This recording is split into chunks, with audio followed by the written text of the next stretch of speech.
Hi, everybody. I hope you're having a good Friday. Welcome to another edition of CUB Live. My name is Jim Chilsen. I am Director of Communications for the Citizens Utility Board. Today, we've got a great topic, a topic that's been in the headlines. It's called What's So Great About EVs? We have some guests today who are going to be able to tell us what's so great about EVs. I am very happy to have these guests today. We've got Zoe Huspen, who is our carbon-free buildings coordinator. Zoe spends most of her time traveling across the state, going to events to explain to people how clean energy can help cut their utility bills. And I just so appreciate the work you do, Zoe, on CUB's outreach team. Welcome. Thank you. I'm excited to be here. And Zoe, I know that I owe you some edits on the Better Heat Guide. I'm working on that. No worries, Jim. Just to air some dirty laundry. And then, of course, we've got Julian Brown here today. Julian is a great guy. One of the great things about CUB is you get to meet some awesome people across the state, and Julian is one of them. Julian Brown is a supporter of CUB, and he has been, I think we can call you a volunteer for CUB. You've done a lot of great work spreading the good word about how clean energy can help cut utility bills and help cut costs. And welcome today, Julian. Thank you. I'm glad to be here. And Julian's got a great story. He has solar panels. He's got an electric vehicle. Bought your first electric vehicle in 2017, correct? That's correct. And added two more since then. And family members have EVs also? Right, my wife and my son. That's great. I love it. So let's talk. I want to talk a little bit more about you, Julian, then we can dive into it, talk about the breaking news. It's not great news, is that a very key tax credit attached to electric vehicles is going away as of September 30th. We're going to get into that and talk about some shopping tips, and also we're going to talk about the issue of what's so great about EVs. But Julian, I'm wondering if you can tell us a little bit about how you got connected to CUB, how far you and CUB go back. CUB and I go back, I would say longer than 6 years ago. It all started when I showed up at a power hour for solar panels. And I said, wow, this is some good information. And so I came back the second time. And the second time I had made my mind up.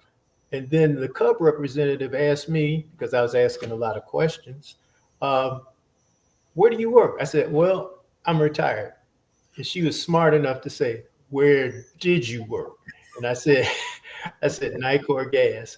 And so he said, oh, the dark side. I said, wait a minute. I said, you've heard of programs called sharing and low-income energy assistance program? I said, I was responsible for that. She says, oh, that's okay. You're all right now.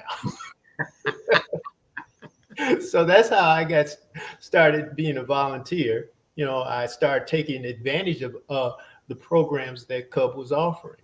And the very first one I took advantage of was a group buy to put solar panels on my home. And at that time, it was during COVID. So even though I signed the contract in 2019, I did not have them installed on the home until July of 2020. But, because of the pandemic. Right, the pandemic. Wow. Right. So, but I was determined to sign that contract in September because if you recall, there were sunset rules at that time that had I not signed the contract in 2019, the federal portion of the rebates would have dropped down to 26% instead of the 30% tax credit. So, right. Yeah, so I was diving under the door to sign that contract in 2019. And I'm so thankful that I did because, like I said, I've been enjoying the benefits of solar panels on my home since 2020 of July. And I know environmentalism is important to you, but in terms of the solar panels, we'll talk about the EVs in a moment. have the solar panels helped you lower your utility bills? Oh my goodness, yes. In this is another reason I continue to be so involved with CUB is that, okay, I said in 2020 I signed up and got solar panels, but I learned further that not only can you take advantage of solar panels, you can also be a participant in community solar also. So I didn't sign up for that until 2022. And once I did that, I'll talk about disappearing electric bill. Let's see, do I have one sitting here? Yeah. Zero was my last ComEd bill. No kidding. This summer.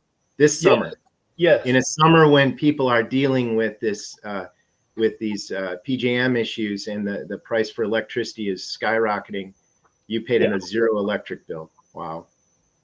Amazing. See that zero up at the top? That's what counts. I see that. Wow. So that has so very interesting. You talked about the tax credits getting in. Of course, that was back in 2019. Then the IRA was passed in 2021. It re-upped these tax credits up to 30%. And as they were about to get lower, as you explained. So now we've had a development. The bill that was passed, the budget reconciliation bill that was passed in July, or signed in July, actually eliminates those tax credits, which is a big blow to solar. That's a totally another issue, but also the benefits for electric vehicles are going away and even tighter with the solar credits. It's going away on December 31st. With the EV credits, it's going away on September 30th. And can you explain, both Zoe and Julian, what exactly is that incentive that people get? The 30, it's going away on the 30th? Yes, September 30th, yeah. September 30th. That's tax credit for $7,500 from the federal government to help reduce the payment that you'd have to make on a new electric vehicle. They also have a $4,000 component for used electric vehicles. And that's very important because, as the Wall Street Journal has stated, that the best automotive value right now is used electric vehicles, because it's kind of like a double-edged sword. Because why is it such a great value? It's because of the depreciation of the vehicles itself. But I mean, I like to use real world examples of those. When I talk about, because some people say electric vehicles are for rich people. Well, I can vouch. I'm not rich, far from it. But the thing is that, yes, I will say electric vehicles, as they started out, like I said, I started out in 2017. The price since 2017 has come down exponentially. Okay. Right. So the thing is that I like to say I'm doing what I'm doing now to show people that the cost of electric vehicles is not exorbitant. I drive a Chevy Equinox right now. And why do I drive a Chevy Equinox? Because I took advantage of the $7,500 tax credit, and also all of the GM incentives that GM is loading up on those vehicles. And really? Yes, plus at the same time, I took advantage of the Illinois EPA rebate. So that was over $14,000 off of the list price of a car. Yeah. So $7,500 off of a new car, a new EV, $4,000 off a used EV. Those go away on September 30th. So what's the message to people today? The message is you better go buy a car. even now is the time. Now is the time, especially if it's an EV. It doesn't matter if it's not an EV, because of tariffs, right now, that same car that I just helped a parishioner at my church, and I walked him through the incentives and the tax credit. Okay, he was able to get a car that was, listed at $35,000 for $22,900. Why? Because he walked in the door, had the $7,500 tax credit. He then followed up with General Motors $2,000 in Chevy cash for him. Then followed that, he also was a Costco member, and that's another $1,000 on. So, I mean, anybody walking in the door now can literally get, between $10,000 and $12,000 right off the bat. And the Costco incentive you mentioned, that had nothing to do with it being an EV. It was just that person was a no. It has to. You have to have specific EVs are in this Costco program. So that is a great tip. Is that not only do we have this tax credit that's going away on September 30th, but also that when you're thinking about buying a car, is to inquire with the dealer about other incentives that might be available to consumers. I would before I even go to the dealer, I'd go to the manufacturer's website, and they provide all of the different types of incentives that they can apply to those cars. Okay, that's great tips. I see you nodding. Zoe, do you have anything to add to that? Yeah, I mean, we can talk a bit later about the rebate in more detail, but I also talked to a consumer who attended our EV Buyer's Guide presentation, and then she did go ahead and purchase an EV, and she was also able to take advantage of that Costco incentive, which I had not heard of previously. So that and the manufacturer possible incentives are great points to consider. Great, thank you. Yeah, you are right. We are jumping a little bit ahead. Just to give a little commercial here, this is the EV guide, that the handbook, EV Buyer's Handbook that she's talking about. Look at Julian, of course, because he's a great Cub supporter. He's got that. He probably carries it around in his back pocket, just to spread the good word. But I wanted to say, I should have said this at the top. Zoe does a great job, does a great presentation. If any public libraries are listening out there, Zoe does a great presentation on this handbook, and there's a lot of interest out there. People want to know about this. It's similar to solar. So let's jump into the benefits of EVs. So you've had an EV since 2017. Julian, what drew you to an EV? What are the benefits that you like about your EV?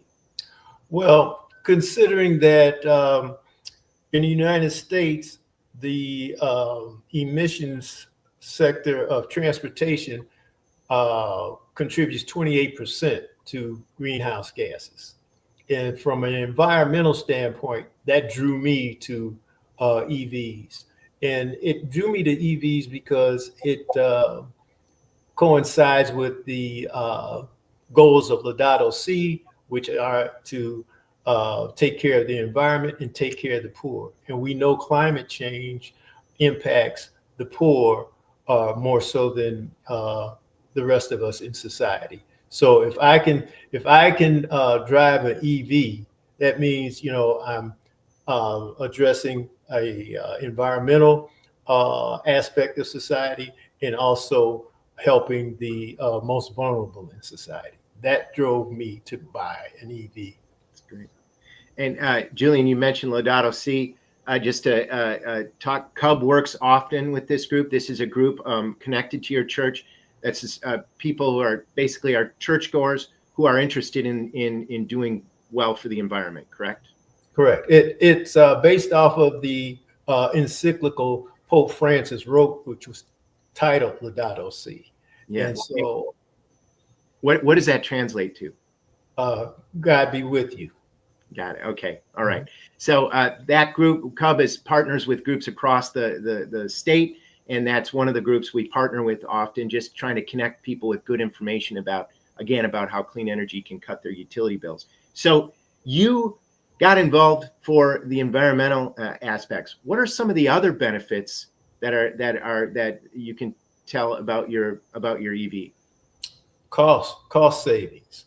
I mean, they are just earth shaking, because the thing is that when you take a look at, if you were going to buy a EV today and compare it to a car that you have right now, Mm-hmm. or even compare it to another car that's not an EV, you can use the EPA fuel comparison tool, and it'll just blow you away on how much money you're going to save. I like to use real world examples when I'm talking to people about why you should buy or why you shouldn't. And sometimes when I get to that tool of the EPA has that fuel comparison, even the best of friends of mine, when I show them that, the first thing they say to me is, "How come you didn't tell me this the first time?" So I mean, because it is so dramatic. Yeah. The thing is that right now, the gas equivalent of electricity is about $1.28 versus the $3.50 a gallon that you're paying right now. So would you rather pay $3.50 a gallon or $1.28? Okay. That's even in this environment of, we have spiking electricity prices right now. Right. So which would you rather pay? Then the other question is, would you rather not pay for $50 for a oil change? Well, you don't have to do that. Okay. So, I mean, it's the operation cost, the fuel cost, and then, the environmental. Those are the things. And when you look at the headlines today, like you say, it's an ever-changing environment. We're sitting here today worried about wildfire smoke. Okay. And then after worrying about wildfire smoke, then you have to worry about, well, just as Jim mentioned, do I still have the tools available to, address this issue? And you got a time constraint on it, so you better make that jump right now. Yeah, in terms of taking advantage of the credit, right? And so now is the time to do some shopping. So that is one aspect that's interesting, is the maintenance costs tend to be lower for these cars. Like, for example, there's no catalytic converter, correct? Nope. Also, yeah. So all these things that you just don't think of that are lower. Somebody, when we put this post talking about this Facebook Live, they had a lot of people, enthusiastic people, and somebody made a comment saying, absolutely, that's one of the things. Don't forget the lower maintenance costs of these vehicles. So I've also heard our ex boss David Collada left in June of 2023. He's an EV driver. He loves his EV, and he also said the handling. And Marty Cohen, who actually is my other ex boss, he was the first executive director at CUB that I worked under. He helped write this guide. He actually was the author of this handbook. He said also the handling is amazing, that it really is good handling. And so the stereotype, we talked about this a little bit before, is that these are just for rich people, EVs. And what would you say to that, Julian? I would say there was some truth to that. There's some truth to that, because I mean, when you look at the price of an average EV, I mentioned that it has come down since since I bought one back in 2017. But the thing is that they're still pretty expensive. But as I also mentioned that, as the Wall Street Journal stated, that right now, the best automotive buy in the industry is a used EV. Okay. Yeah. So the thing is, if I were, I'm doing it now. The thing is that as I advise people how to make that jump, and they say, well, what's the most inexpensive way to do it? I say, well, if you're interested in going with the used EV, that's one way.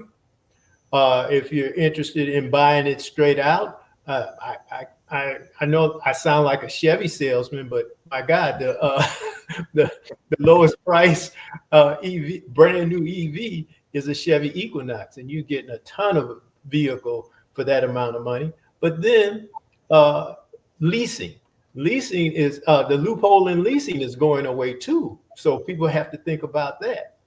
And in leasing, what happens is that you yourself don't get the tax credit. It goes to the dealer, and the dealer has to share that with you. Yeah. Now, there are some fantastic lease deals, but I'm going to put on my other salesman hat, the Subaru salesman hat, and say and say the Subaru Solterra is by far the most affordable lease out there. Okay, all it requires is $279 down and $279 for 36 months. Yeah. Okay, so I mean, the upfront, they've taken care of the upfront costs in that lease deal right off the bat. And let me just add that CUB is not getting any money from the car industry to do this Facebook Live. Nor is Julian. Let's Yeah, I didn't want to speak for you, but I just want to make it clear. We are a nonprofit. We don't get any. But right. anyway, Yeah. appreciate you sharing that. Yes, but the thing so I mean, Zoe, I don't mean to leave you out. Please feel free to jump in on this conversation. We're going to hear a lot more from you on the shopping tips.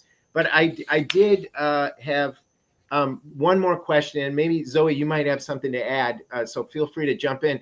Range anxiety. We hear about this a lot. A lot of people saying, "Oh, I don't want to deal with that. I don't want to have to worry about charging my car. I'm worried about range anxiety." I'm wondering if either of you or both could speak to that idea of range anxiety. Maybe explain what range anxiety is, and then talk about that. Go ahead, Zoe. Well, I think if you want to give your thoughts on that, I'm happy to follow up because that's actually one of my tips that I've included for Oh, shoppers. okay. All righty. All right. Range anxiety does exist. Let me tell you. And what that is the range anxiety, the definition of range anxiety is that I'm about to run out of electricity and I don't know where I'm going to get it from. That's range anxiety. And let me tell you, when in my first EV, I was going to visit friends in Peoria. No, I was going to, my son is in Special Olympics, and they had championship soccer games in Bloomington. Sure. And my friend lives in Peoria. So I said, oh, well, shoot, in between games, I'll run to Peoria. But being a novice at that time, I forgot to bring my charging cord with me because what my plan was to get to my friend's house and plug in at his house and then come back. So on the way to Peoria, all of a sudden, I looked at my range and I said, I don't know if I'm going to make it or not. And then it dawned on me, knucklehead, you forgot your charging cord. Oh, no. So I had to turn around in Morton and get back to Bloomington to get charged up so I could go to Peoria. So yes, range anxiety is very real, and range anxiety generally attacks you when you are making a road trip. Okay. Now, everyday commuting, the most commutes by Americans, I think is the last number I saw is that 85% of Americans only commute 35 miles a day. So, I mean, every EV can cover that. It's when you make that road trip where you have to plan. And since that time, I've gotten better at that. In fact, let's see, was that last year that I took a little round trip to Milwaukee to a concert, and so went there, got back, no problem. So yeah. Oh, thank you. And Zoe, did you want to add to that? Or should I Sure. wait? So Please. I think you cut out a little bit, Jim. Sorry about that. I think I have a shaky connection, but go ahead, Zoe. Okay, yeah, no worries at all. So definitely agree with everything that Julian said. Range anxiety is a valid concern for a lot of people. So I have some shopping tips to consider related to range anxiety. So when you're thinking about buying an EV, it's really important to consider how much range you will need for your EV. And for reference, many EVs today can travel up to 300 miles on a single charge. So you can think of it this way, the larger battery you have in your EV, the more mileage you can travel, but that will mean an increased price as well. So if you mostly travel around town, like Julian was talking about, you probably won't need a larger battery. And just like Julian said, I also have an estimate that the average car in Illinois travels less than 40 miles per day. So it's not like most people are taking large road trips every single day. And another tip that I have is that the usable range of your EV is actually less than the full battery capacity. So, a good rule of thumb is that the best range for your EV is around twice the amount of range of your typical travel amount per day. It's also important to note that we live in Illinois and sometimes we have those frigid temperatures in the winter, and that can also reduce the efficiency of your battery capacity. And if range anxiety is a real concern for you that's preventing you from moving forward with a BEV or a battery electric vehicle, you could also consider a FEV, also known as a plug-in hybrid electric vehicle. So those still have the internal combustion engine of a typical gasoline vehicle, but they also have that electric motor component and the rechargeable battery, but you can't plug it in like you would with a battery electric vehicle. So it primarily uses the internal combustion engine, and then it can switch over to the electric motor, and it primarily charges the electric part through regenerative braking. But a lot of people in Illinois are able to use battery electric vehicles successfully.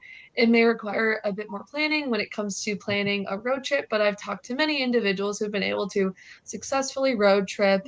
And there's also a really cool feature on Google Maps. If you're searching up a location that you're trying to go to, there's now like a tab where you can see different EV charger locations along your route, which is very cool.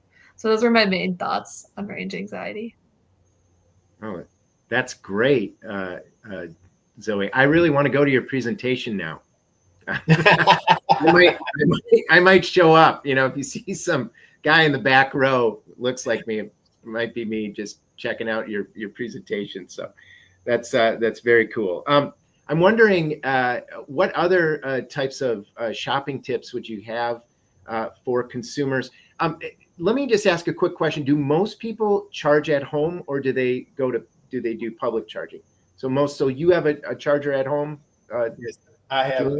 I have the capability of charging 3 electric vehicles in my garage, and the thing is that the majority of people who own electric vehicles charge in their garage. That is the big, that's the no-brainer there, and they are the ones who save the most money also, because public charging is more expensive. Okay. Right.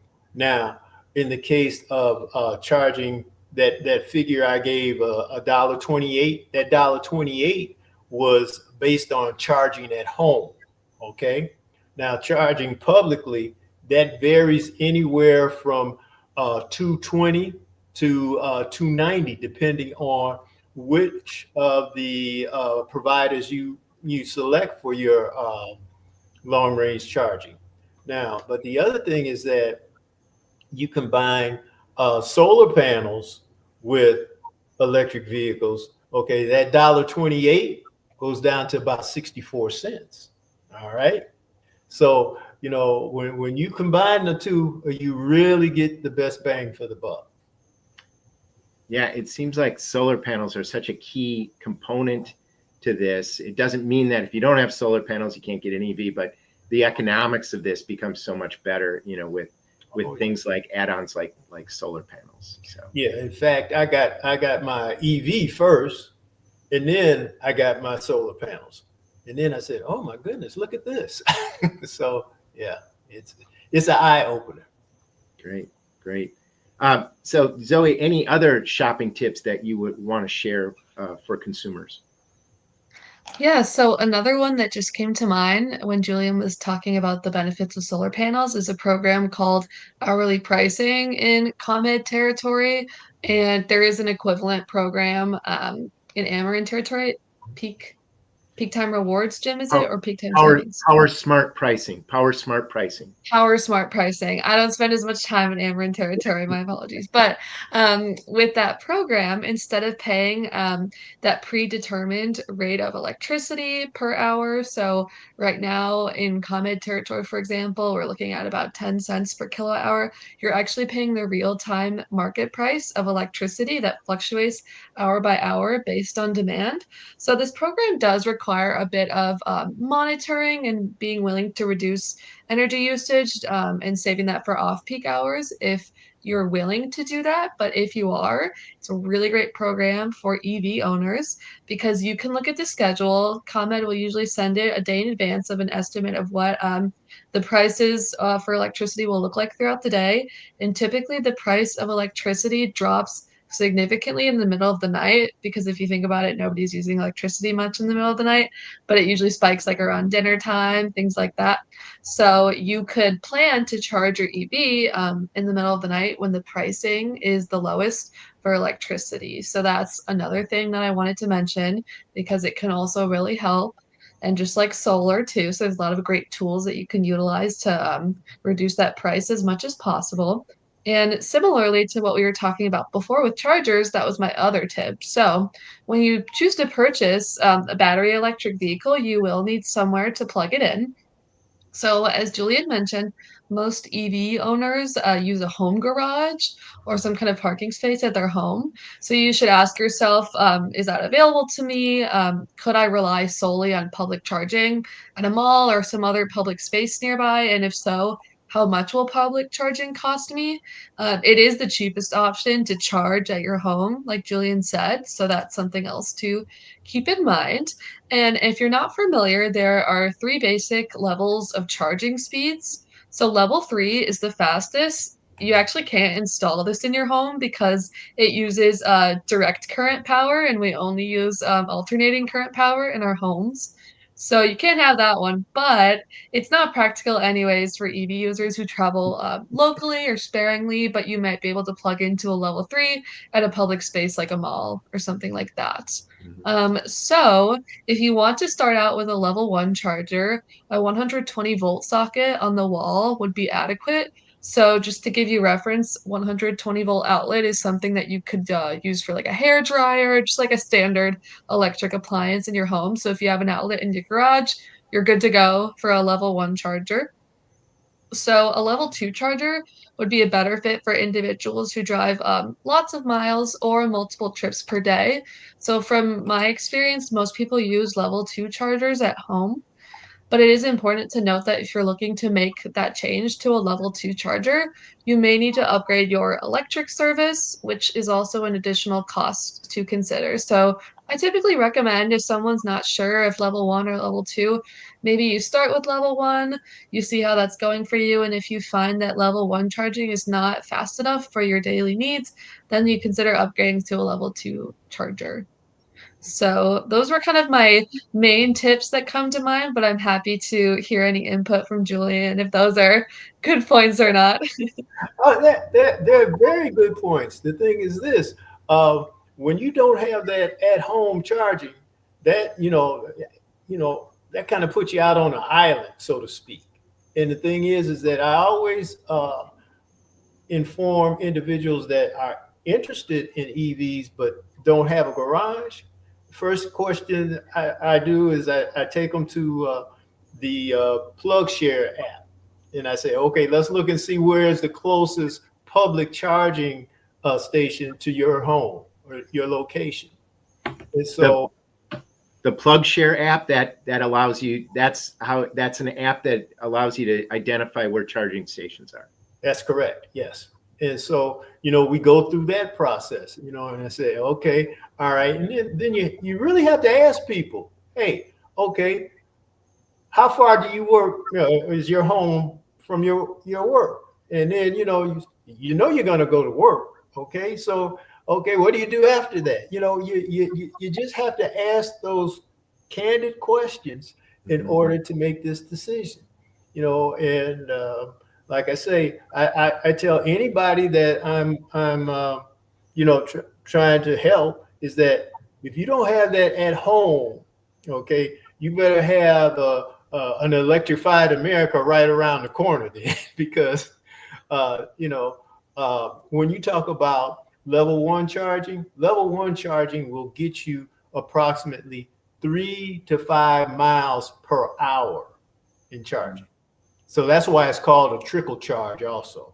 Okay. And so, but if you up to a level 2 charger, most of the vehicles can charge between 7 and 9 hours. So that means while you sleep. So right. That's the big payoff there for the level 2 charger. Yeah. And you said 3 to 5 for the level 1, 3 to 5 miles per hour. Yes. So that too, after 8 hours, that's, if it's 5, that's 40 miles right there. Correct. Right.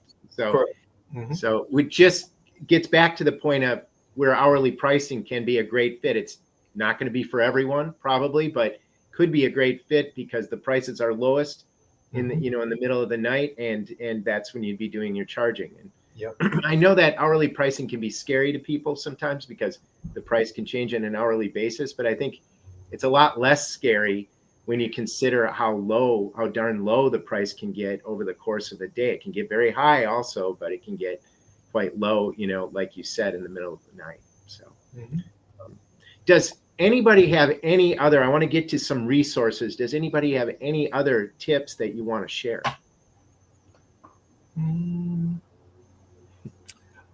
Just go out and do this thing because because as financial analysts have said that even if you are on the fence, get off the fence now. Even if, say for instance, the example of leasing.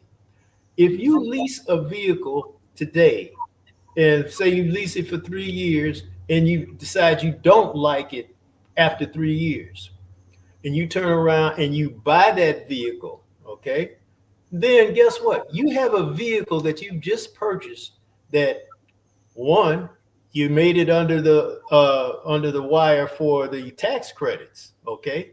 Right. And the thing is that also you have a vehicle that has no tariffs on it. So you have a what they call a diamond in the rough because it is valuable now. So that's another tip. Thank you. Oh, go ahead, Zoe. Yeah. I would also just like to share, sometimes I get questions about concerns with fires in EVs, like are they riskier or not?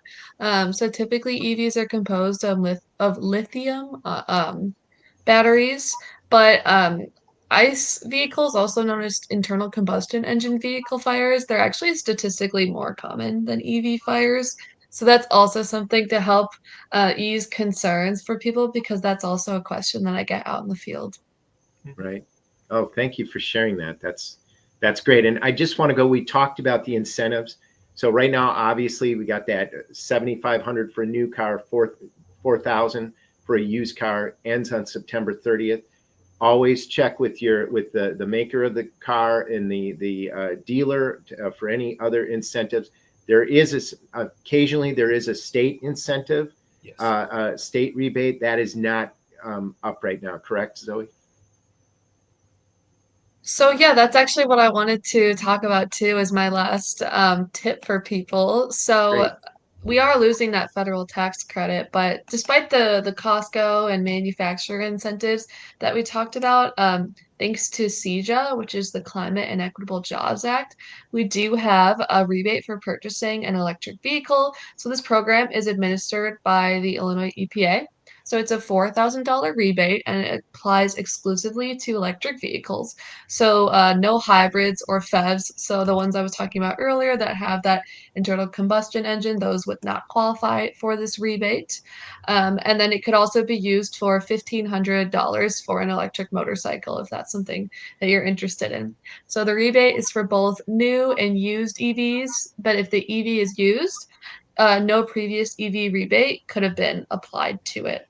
So the vehicles have to be purchased. No leasing is allowed for this rebate. It's typically a cyclical application cycle each year. So just for reference, the last cycle opened on January 21st, 2025. It is now closed. I believe they usually close it around April after it opens. So the purchaser has to apply for this rebate within 90 days after the vehicle purchase date. That's something really important to consider if you're looking to purchase. I know that's a little different than the tax credit right now, but if you're not ready by the time the tax credit goes away, there's still this to consider. Um, so if you're interested in this program, it's very popular. So I recommend applying as soon as the next application window opens, which will most likely be sometime in January of 2026. So I can definitely drop a link in the chat just to describe what I just shared.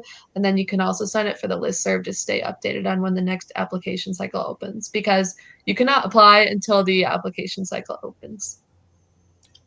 Great information. Thank you, Zoe. It's just really wonderful. Do you have the ability? I don't think I have the ability to put things in the chat, but so that was the private chat. So maybe Elizabeth, I failed to introduce Elizabeth Brandon, our digital communications manager. She is behind the scenes today. She does wonderful work behind the scenes. I'm wondering if, Elizabeth, we can start putting some of those resources in the local chat or the public chat. And Zoe put up the about the Illinois vehicle rebate. I'm wondering if you can put that in there. Also, Julian, you mentioned the EPA calculator. I think I have that in the private chat. I hope that's the right one, but I have that. If we could put that in there. We have a couple other resources. Is the CUB's EV Buyer's Handbook, which is still, Zoe, we've talked about this. We need to update this thing. It's in need of an update. We are going to work on that. It's still a valuable resource, but we are working on an update on that. Also, I just want to mention one other guide. I'm really proud of this. This is David Collada's legacy. We did a series called the ABCs of EVs series, and it had 3 guides in it. This one is the one I'm most proud of. Is we talk about EVs being only this myth of them being only for rich people, and you said originally there was some truth to that. The price is coming down now, thankfully. But what I love about this guide is it talked about how we can bring the broad idea of electrification to neighborhoods. And I tell you, I see this all the time. I saw a guy, I'm right across the street from a beautiful park, and I see this guy all the time riding his electric bike around the city, and he's loaded. I mean, he's working with, I mean, his bike is loaded with work. He's doing tasks around town, and I'm thinking, what a revolutionary thing. If you just have, you don't have to do long distance travel. You just need a vehicle to get around town. Getting one of those electric bikes that have, compartments to carry things can be just really revolutionary for your transportation needs. And I think that's the strength of this book, is it talked about electric buses, having public transportation that's electrified, having electric scooters, having, electric bikes, giving people access to that can be amazing way. Not only,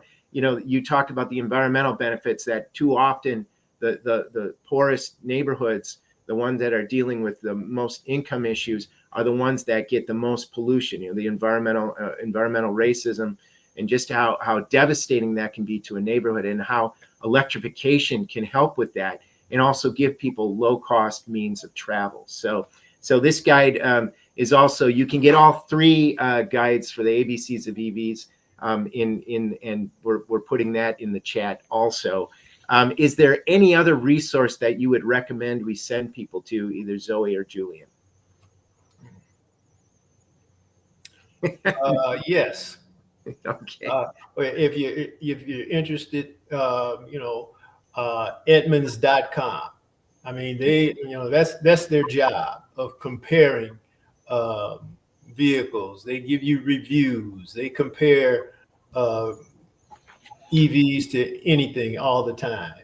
And but like I say, when it comes down to signing on the dotted line, that's a good place to use all these different resources. You can't go to one. You got to use them all in order to make your decision.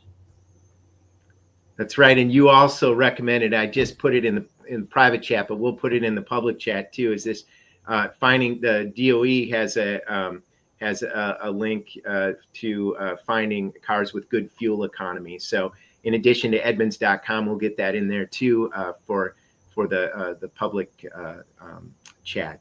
So great. Any closing comments that people have before I just say thank you?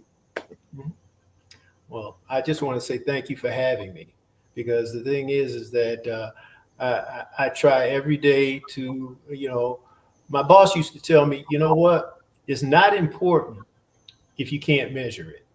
So I try to measure, have I had an impact today on anybody to make that decision on how to either go solar or go EV.